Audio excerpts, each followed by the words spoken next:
बारीक कट करून घेतलेल्या लसूण आणि कोथिंबीर व्यवस्थित फ्राय करून घेतलेला आहे. खोबऱ्याचा कूट टाकून घेतलेला आहे, व्यवस्थित फ्राय करून घेतलेला आहे. बघू शकता लाल तिखट टाकून घेतलेलं आहे, ते व्यवस्थित पळीने हलवून घेतलेलं आहे.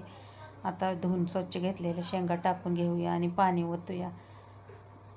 चवीनुसार नमक टाकलेलं आहे आणि शिजायसाठी पाणी ठेवूया. भाजी आपली शिजायसाठी ठेवून देऊया. इकडे शेपूची भाजी निवडायचं चालू होतं बघा, भाजी बनवायची होती म्हणून. आणि मुली म्हणली रिकाम्या जागा प्रश्न हा लिहून दी मम्मी म्हणून. मग तिला तो प्रश्न लिहून दिला.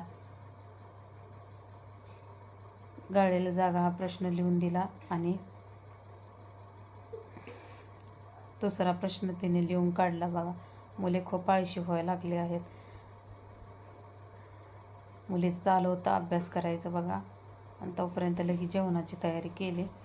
भात बनवला होता बघा, मसाले भात. सोबत शेपूची भाजी बनवली होती निवडलेली, शेवग्याची शेंग, चपाती, असं जेवण होतं.